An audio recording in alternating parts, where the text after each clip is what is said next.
साल था 1837। भारत जब अंग्रेजों के अधीन था। और कमाल की बात यह थी कि उस समय भारतीय लोग फ्रीडम के लिए ज़्यादा स्ट्रगल भी नहीं करते थे, क्योंकि भारत के लोगों के दिमाग में कॉलोनियल सुपरमेसी धीरे धीरे इंजेक्ट की जा रही थी। भारत के इतिहास को लेकर सिर्फ मुगलों द्वारा की गई कुप्रथा की याद थी। अंग्रेज इसी का फ़ायदा उठाकर भारत के एसेट्स को लूट रहे थे।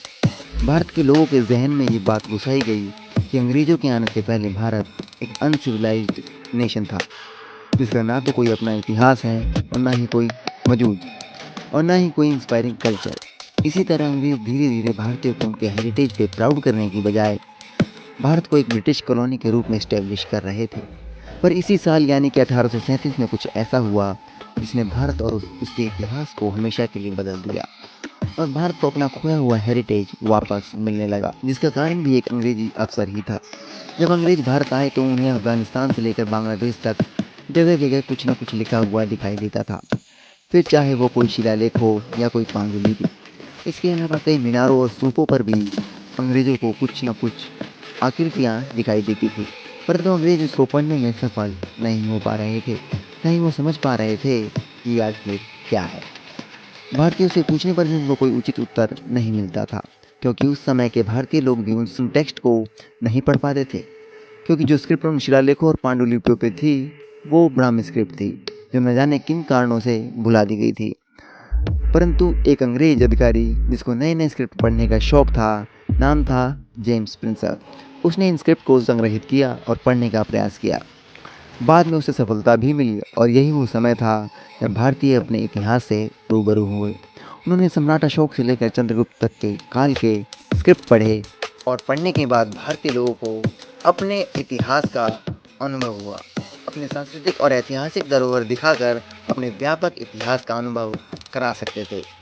उनमें अधिकतर शिलालेख सम्राट अशोक द्वारा ही लिखवाए गए थे, क्योंकि अशोक के द्वारा लिखित अभिलेखों की संख्या सबसे ज़्यादा थी, इसलिए उन्हें ज़्यादा पढ़ा गया।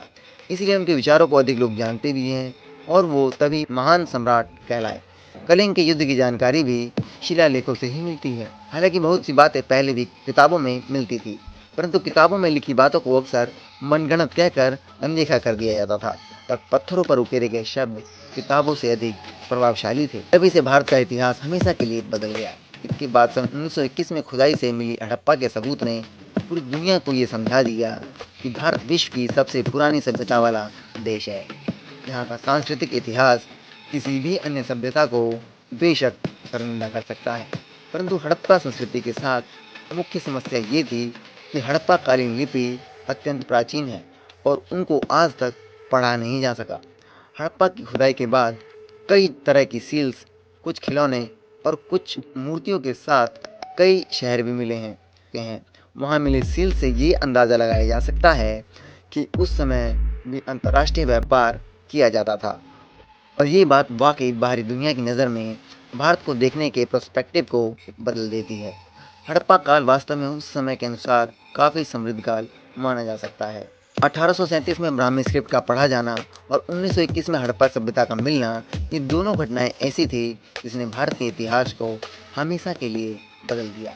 एक वीडियो इतिहास को ध्यान में रखकर आपके लिए ज़रूर लाई जाएगी, ताकि आपका ज्ञानवर्धन हो सके। साथ ही इतिहास को लेकर आपका जो भी ऑब्जर्वेशन है उसको भी हम ज़रूर अपडेट करने का प्रयास करेंगे। मिलते हैं नेक्स्ट वीडियो में, तब तक के लिए नमस्कार। अपना बहुत ख्याल रखिएगा।